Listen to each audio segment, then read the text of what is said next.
तो बेटा good morning. हमने बात की अपनी लास्ट वीडियो में ट्रांसक्रिप्शन की। ट्रांसक्रिप्शन मीन्स क्या था? रेप्लिकेशन में क्या हुआ था हमारा? डीएनए से डीएनए बना था। ट्रांसक्रिप्शन में हमारा डीएनए से आपके आरएनए तैयार हुआ। अब उस आरएनए के बेसिस पे प्रोटीन बनने की प्रोसेस को, आरएनए से प्रोटीन बनने की प्रोसेस को हम क्या कहेंगे? Translation. It's a little bit big process बेटा as compare to replication. Transcription ये थोड़ी सी बड़ी प्रोसेस हो जाती है। तो देखिए, it is the mechanism by which triplet base sequence of mRNA, जो मैसेंजर आरएनए की 3 बेसिस वाली कोडोन वाली जो आपके पास इंफॉर्मेशन थी, सीक्वेंस थी, वो गाइड करेगी किसके लिए? पॉलीपेप्टाइड। पॉली मतलब बहुत सारे, पेप्टाइड बॉन्ड, 2 अमीनो एसिड के बीच में जो प्रोटीन बनाने के लिए, ठीक है, पॉलीपेप्टाइड को राइबोसोम के ऊपर। Ribosome is the protein machinery, वो वहीं पे बनेगा। हमें चाहिए क्या मशीनरी? क्या क्या चाहिए हमें प्रोटीन सिंथेसिस के लिए? Amino acid as the raw material. जो प्रोटीन है वो अमीनो एसिड से मिलके बने हैं, तो हमें अमीनो एसिड चाहिए रॉ मटेरियल की फॉर्म में। Protein are the polymer of the amino acid, पता है आपको। Amino acid form the raw material for protein synthesis. 20 amino acids present हैं लिविंग ऑर्गेनिज्म के अंदर। Please write down the amino acid complete बेटा। Present in the cytoplasm matrix as the amino acid pool. Amino acid pool के form में, मतलब 20 amino acid है जिनसे सारे प्रोटीन फॉर्म किए जा रहे हैं, ठीक है। वो हमें रॉ मटेरियल के लिए चाहिए जो साइटोप्लाज्म के अंदर प्रेजेंट है। DNA for specificity control. DNA हमें चाहिए क्योंकि डीएनए से ही तो एक्चुअल में इंफॉर्मेशन आई थी, एमआरएनए भी उसी से बना था, तो वो हमें चाहिए ही चाहिए। A cell must manufacture protein exactly similar to those present already in it. बिल्कुल वैसे ही प्रोटीन बनाने के लिए तो हमें एग्जैक्ट इंफॉर्मेशन चाहिए जो हमारे डीएनए के पास है। RNA as the intermediate. यहाँ पे आरएनए इंटरमीडिएट मतलब डीएनए से डीएनए, डीएनए से फिर आरएनए और आरएनए से प्रोटीन, तो इंटरमीडिएट फॉर्म में हमें क्या चाहिए? RNA. RNA serve as the intermediate between DNA and protein, बीच के तरह काम करता है वो। यहाँ पे इंफॉर्मेशन को डीएनए से आरएनए प्रोटीन तक पहुंचा रहा है, अमीनो एसिड तक पहुंचा रहा है। फिर राइबोसोम हमें प्रोटीन फैक्ट्री, इसके बिना तो काम चलना ही नहीं है। Is the main site for the protein synthesis. दे इन्हें प्रोटीन फैक्ट्री भी कहा जाता है। ईच राइबोसोम कंसिस्ट ऑफ, जो आपका राइबोसोम है वो लार्ज और स्मॉल सब यूनिट। ये हम ट्रांसक्रिप्शन के टाइम पे जब हमने आरएनए किया था तब हम कर चुके हैं बेटा। The subunit of ribosome occur separately were not involve in protein synthesis, ठीक है। जब तक प्रोटीन सिंथेसिस नहीं चल रहा है, दोनों सब यूनिट लार्ज और स्मॉल आपकी अलग अलग रहती हैं, but at the time of protein synthesis दोनों सब यूनिट आपकी मर्ज हो जाएंगी, एसोसिएशन बना लेंगी। When protein synthesis start and undergo dissociation. When protein synthesis मतलब जब वो प्रोटीन सिंथेसिस शुरू होगा दोनों यूनिट पास आ जाती हैं, और जब कंप्लीट हो जाएगा तो वो फिर से क्या है? सेपरेट हो जाती हैं। फिर उसके बाद ये तो है हमारे पास बेसिक मशीनरी के पॉइंट्स। फिर एक टर्म है आपके पास पोलीराइबोसोम या पोलीसोम हम बोल देते हैं। Many ribosome line up on the messenger RNA. एक एमआरएनए के ऊपर बहुत सारे राइबोसोम आपके पास जुड़ जाएं ड्यूरिंग प्रोटीन सिंथेसिस, तो such as a raw material of active ribosome, तो उन्हें मतलब एक के ऊपर बहुत सारे राइबोसोम आके अटैच हो गए तो उन्हें पॉलीराइबोसोम या पॉलीसोम कहा जाता है। A ribosome has 1 binding site for mRNA and 3 binding site for tRNA। एक राइबोसोम के पास mRNA की बाइंड करने के लिए एक साइट है, और tRNA ट्रांसफर आरएनए जो एक्चुअल में अमीनो एसिड को कैरी करेगा, लेके आएगा, उसके लिए 3 बाइंडिंग साइट प्रेजेंट होती हैं। बाइंडिंग साइट कौन कौन सी है बेटा? P साइट, A साइट और E साइट। P मतलब peptidyl tRNA site, it holds the tRNA carrying the growing polypeptide chain, जहां पे एक्चुअल में पेप्टाइड बॉन्ड बन रहा है। A site amino acyl T RNA site, it holds the tRNA carrying next amino acid to be added to the chain. ये क्या है? एक ऑलरेडी है अमीनो एसिड, ये दूसरा अमीनो एसिड वहां लेके आ रहा है। थोड़ा सा ध्यान दीजिएगा इस प्रोसेस में बेटा। E site exit site, it is the site where discharge tRNA leave the ribosome, कि पूरा पेप्टाइड बॉन्ड बन गया है और उसके बाद एग्जिट हो रहा है, बाहर निकल रहा है, ठीक है। हाँ देखो एक बार, यही था हमारा आरएनए का स्ट्रक्चर। ये स्मॉल सब यूनिट थी, ये लार्ज सब यूनिट थी। EPA, ये है हमारी 3 साइट। आप सेम साइज में भी चाहो तो ड्रॉ कर सकते हो, इसमें कोई प्रॉब्लम नहीं होगी। ये तो बस डिफ्रेंशिएट करने के लिए ऐसे दिखा रखा है, ठीक है। EPA, ए क्या है? अमीनो एसाइल, P पेप्टिडाइल और E।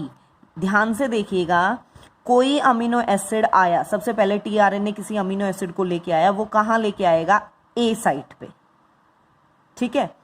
फिर अगला टीआरएनए अगला अमीनो एसिड पकड़ के ले आया। ये पेन मान लीजिए एक टीआरएनए के साथ एक अमीनो एसिड है, ठीक है। यहीं पे क्या है, ये फिंगर फिर नेक्स्ट होगी, यहाँ पे अगला अमीनो एसिड आया, तो ये वाला जो पहले था ये किस पे चला गया, पी साइट के ऊपर, और ए साइट यहाँ पे क्या रह गई आपकी, फ्री, यहाँ पे नेक्स्ट आ गया।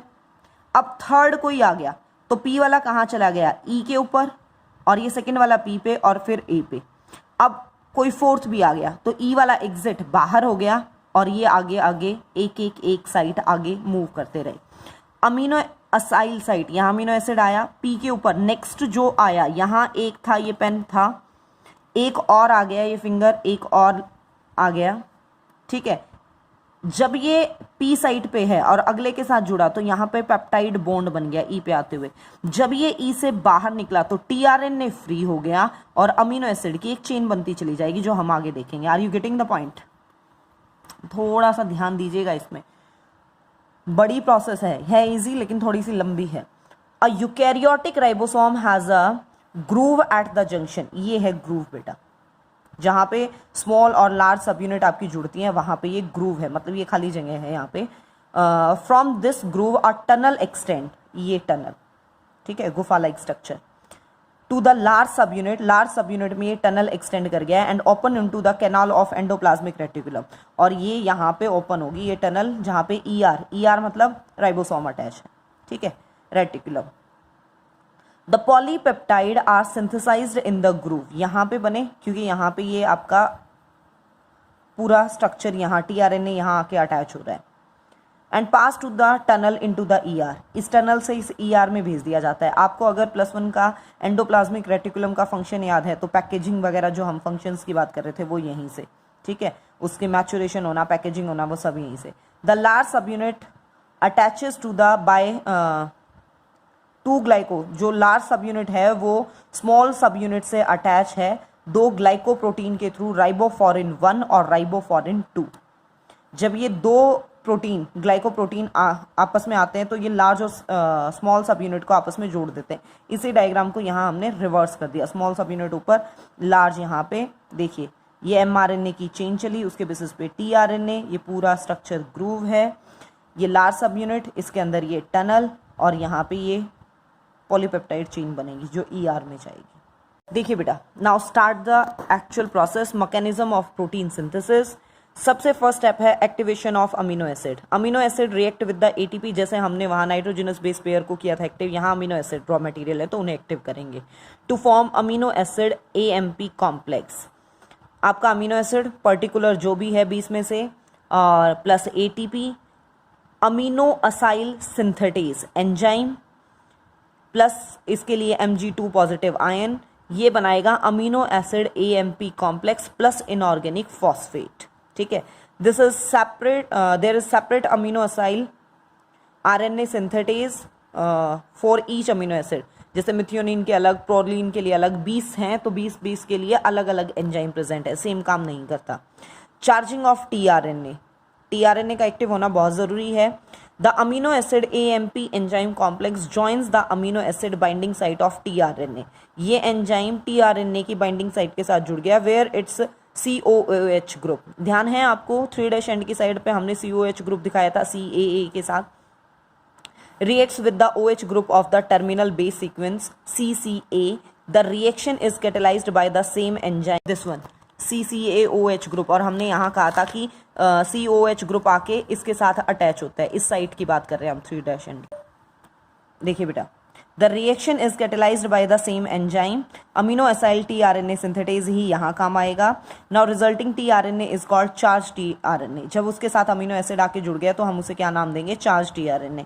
ये amino acid plus AMP enzyme complex, ठीक है, plus tRNA, amino acyl tRNA synthetase enzyme, तो हमने टीआरएनए को नाम दे दिया चार्ज टीआरएनए, प्लस यहाँ पे एएमपी अलग हो जाएगा, प्लस आपके एंजाइम भी सेपरेट हो जाएंगे for the used again in this process. Third step है बेटा आपके पास activation of ribosome through the mRNA, क्योंकि लार्ज और स्मॉल सब यूनिट जो थी वो अलग अलग थी, तो इस चार्जिंग के बेसिस पे इनको भी सिग्नल मिलता है, और ग्लाइकोफोरिन 1 और 2 यूनिट के बेसिस पे ये भी क्या है आपस में जुड़ जाती हैं और combination of two is called initiation complex. यहाँ पे क्या बना आपका इनिशिएशन कॉम्प्लेक्स कहेंगे इन यूनिट्स का आपस में जुड़ना। When two subunit of ribosome join to each other forms the activated ribosome. तो राइबोसोम को हम क्या कहेंगे कि वो भी क्या हो गया है active. Now the fourth step assembly of amino acid. इस फोर्थ स्टेप के फर्दर ये 3 स्टेप हैं बेटा, ध्यान से देख लीजिए। सबसे पहला किया हमने एक्टिवेशन को of amino acid, charging of tRNA, activation of ribosome, जितनी हमारी मशीनरी थी उन सबको एक्टिव फॉर्म में ले आए।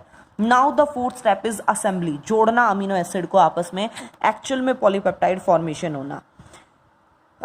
इस प्रोसेस के 3 स्टेप हैं। इनिशिएशन की शुरू होगा, फिर इलोंगेट बढ़ेगी प्रोसेस और फिर टर्मिनेट होगी। देखिए initiation of polypeptide chain. Initiation stage brings together mRNA tRNA bearing the first amino acid and 2 subunit of ribosome। Initiation step में आपका mRNA tRNA और राइबोसोम की दोनों यूनिट आपस में जुड़ गई, उनकी यूनियन हो गई और इन सारी चीज़ों के आपस में जुड़ने को कहा ट्रांसलेशन इनिशिएशन कॉम्प्लेक्स। सिर्फ इनिशिएशन कॉम्प्लेक्स था राइबोसोम की यूनिट जब आपस में जुड़ी थी। ट्रांसलेशन इनिशिएशन कॉम्प्लेक्स का मतलब है राइबोसोम की यूनिट प्लस अमीनो एसिड पहला आपका और टीआरएनए एमआरएनए के साथ, ये पूरा स्ट्रक्चर क्या कहलाएगा जब आपस में जुड़ गए ये सारी चीज़ें, translation initiation complex. Firstly the small unit of ribosome attaches to mRNA. सबसे पहले क्या है, जो स्मॉल यूनिट है राइबोसोम की वो अटैच होगी एमआरएनए के साथ। यही था ना, स्मॉल यूनिट ऑफ जो एमआरएनए ही मैसेज लेके आया है वो सबसे पहले जुड़ेगा। स्पेसिफिक चार्ज टीआरएनए, जो भी स्पेसिफिक आपका उस मैसेज के बेसिस पे जो चार्ज टीआरएनए है वो एक्टिव होगा। On the mRNA initiator codon AUG, ये हमेशा ध्यान रखना इनिशिएटर कोडोन यही है एयूजी, या तो एयूजी है या जीयूजी है। मोस्ट ऑफ द केसेस में एयूजी लेके चलते हैं, जो मिथियोनिन अमीनो एसिड के लिए कोड करता है। Is present which gave signal to start the translation, signal starting का इनिशिएशन का यही देगा। The initiator codon brings with anticodon, ऊपर क्या थे आपके पास एमआरएनए पे एयूजी था तो एंटी कोडोन, टीआरएनए पे क्या होगा ए के अपोजिट यू, यू के अपोजिट क्या हो जाएगा आपके पास ए, जी के अपोजिट सी। ठीक है, एमआरएनए वाला पार्ट ध्यान से पढ़ा है तो आप इसको इजीली समझ पाएंगे। हाइड्रोजन बॉन्ड उनके बीच में बना, it carries the formyl methionine. AUG जो है वो अगर प्रोकैरियोट्स में काम कर रहा है तो वो कोड करेगा फॉर्माइल मिथियोनिन के लिए, और अगर यूकैरियोट्स में काम कर रहा है तो वो बनाएगा सबसे पहला जो इनिशिएटर कोडोन के बेसिस पे अमीनो एसिड आएगा, that is methionine. Now the large सब unit join with the small subunit of ribosome, जुड़ गई है, कंप्लीट्स द ट्रांसलेशन कॉम्प्लेक्स, वो भी कंप्लीट हो जाएगा।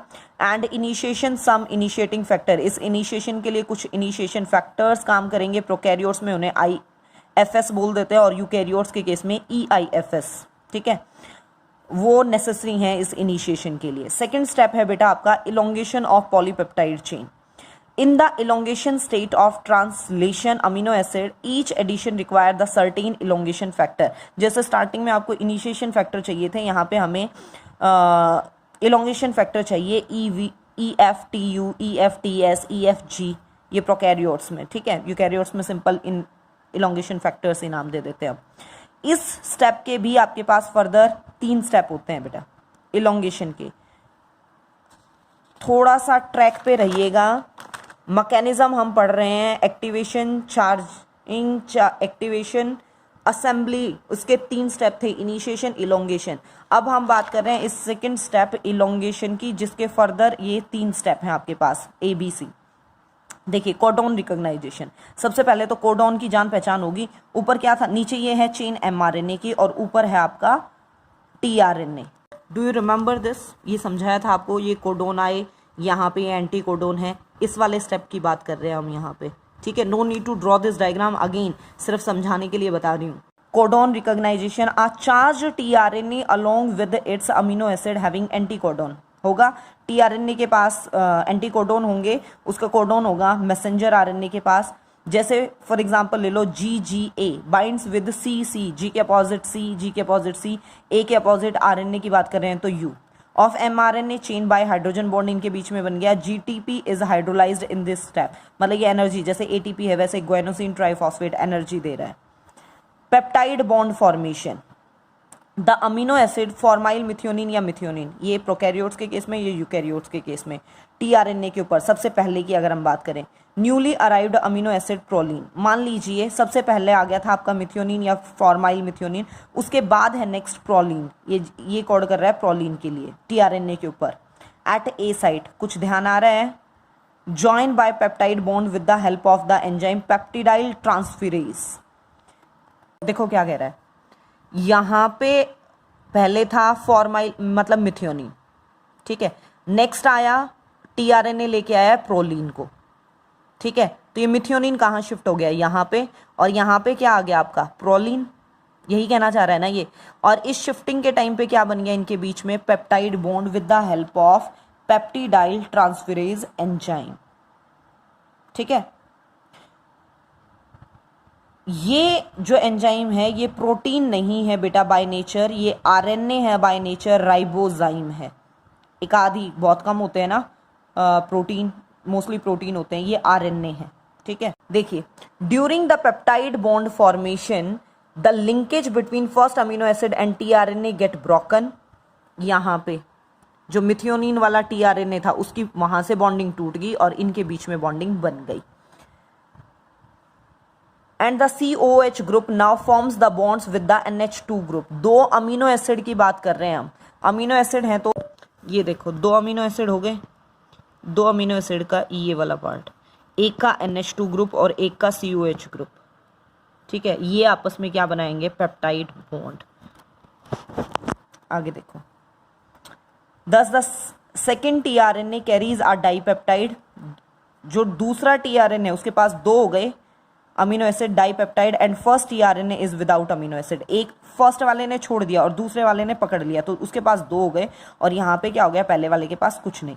फिर है ट्रांसलोकेशन। ट्रांसलोकेशन का मतलब है यहाँ से यहाँ, यहाँ से यहाँ, यहाँ से बाहर शिफ्ट होना। ट्रांस मतलब ट्रांसफर, लोकेशन मतलब जगह का। The tRNA at the A site carrying the dipeptide moves to the P site.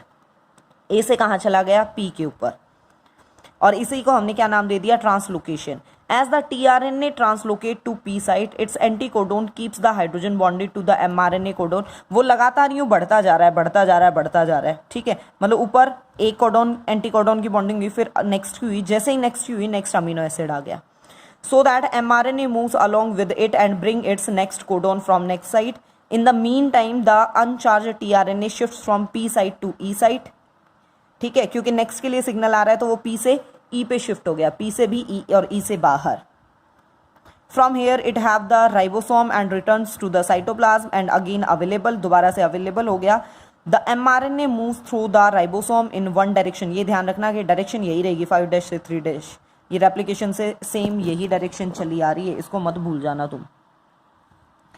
Now next cycle start, a third tRNA along with, आ गया थर्ड अमीनो एसिड, मान लीजिए आर्जिनिन है, ए साइट के ऊपर, join its anticodon AGA to the codon UCU, इसके लिए आ गया ये।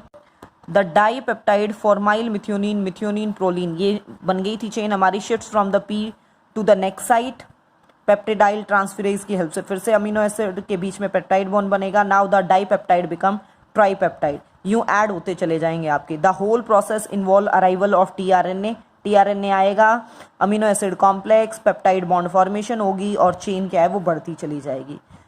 The polypeptide chain in the process of synthesis of polypeptide chain known as nascent peptide chain. अभी जो बनी है उसे नाम देंगे नेसेंट, क्योंकि उसमें कोई चेंज नहीं है, मतलब वो सिंपल एक अमीनो एसिड की सिंपल सीक्वेंस है। Now the third step, termination. किसका थर्ड स्टेप है, इलोंगेशन के तीन थे, कोडोन, पेप्टाइड और ट्रांसलोकेशन, ये हो गया। हम पढ़ रहे हैं इसके असेंबली ऑफ अमीनो एसिड के तीन स्टेप थे, इनिशिएशन, एलोंगेशन और टर्मिनेशन। देखिए, at the end of mRNA chain there is a stop और टर्मिनेटर कोडोन। ये तीन में से कोई भी हो सकता है, जैसे AUG, GUG इनिशिएशन थे, वैसे ये UAA, UGA या UAG, ये तीनों में से कोई एक होगा। It reaches the A site but it is not joined by any anticodon. ये कोडोन जाएगा लेकिन इसके अपोजिट में कोई एंटीकोडोन नहीं होगा टीआरएनए कॉम्प्लेक्स पे, इसलिए no further addition of amino acid. कोई मतलब कोई कोडोन एंटीकोडोन के बीच में बॉन्डिंग नहीं हुई तो टीआरएनए भी एक्टिव नहीं होगा, कोई अमीनो एसिड भी नहीं आएगा। और यहाँ पे रिलीजिंग फैक्टर रिलीज होगा, प्रोटीन RF1, RF2, वो स्टॉप कोडोन के साथ जुड़ेंगे ए साइट के ऊपर और वाटर मॉलिक्यूल ऐड कर देंगे पॉलीपेप्टाइड चेन के कारण, जिसके कारण उसकी प्रोसेस वहीं रुक जाएगी। दिस क्लीज द पॉलीपेप्टाइड चेन, तोड़ देगा वो वहीं पे, उसी पॉइंट पे आगे जो बन गई वो बन गई। That is at the P site. Now the polypeptide chain is free from ribosome, the ribosome jumps off the mRNA, ठीक है, सेपरेट हो गया है ये। The stop codon dissociate into stop, और जो राइबोसोम की यूनिट थी वो दो अलग अलग में टूट जाएगी। ये देखिए स्टार्टिंग से अगर हम प्रोसेस लेके चले, लार्ज सब यूनिट, स्मॉल सब यूनिट, ये 5' एंड ये 3' एंड, ठीक है, इनके बीच में ये बॉन्डिंग हुई, AUG इनिशिएशन कोडॉन आया, उसके अपोजिट ये UAC, ये साइड्स पे देखो पहला अमीनो एसिड आया, फिर ये दूसरा लेके आया, ये नेक्स्ट लेके आ रहा है, तो ये पहले वाला शिफ्ट होता जा रहा है अपनी अपनी पोजीशन से। अमीनो एसिड 1 2 ये E वाली साइड से निकलते जा रहे हैं, ठीक है। ये पॉलीपेप्टाइड की आपके पास पूरी चेन बननी शुरू हुई। ये पॉलीपेप्टाइड चेन आपकी mRNA अलग फाइनल पॉइंट के ऊपर, tRNA अलग, राइबोसोम की दोनों यूनिट अलग। लास्ट स्टेप है मॉडिफिकेशन ऑफ रिलीज पॉलीपेप्टाइड। जो पॉलीपेप्टाइड चेन बनी वो नेसेंट थी, उसके अंदर चेंजेस होना। प्राइमरी स्ट्रक्चर होता है। अब स्ट्रक्चर ऑफ प्रोटीन आपको ध्यान है, प्राइमरी, सेकेंडरी, टर्शरी, क्वार्टनरी, वो एक सिंपल चेन की फॉर्म में थी। प्राइमरी स्ट्रक्चर था, स्ट्रेट था, लीनियर मॉलिक्यूल था। इट में lose some amino acid from end, अगर ज़रूरत है तो लूज हो जाएंगे, छोटा हो जाएगा एक्सोपेप्टाइडेज एंजाइम की हेल्प से। Then coil fold on itself, मतलब वो tertiary structure, secondary, tertiary, quaternary, जैसा भी रिक्वायरमेंट है बॉडी के अंदर उसके अकॉर्डिंग वो चेंज हो जाएंगे। ये कुछ छोटी छोटी टर्म्स है बेटा।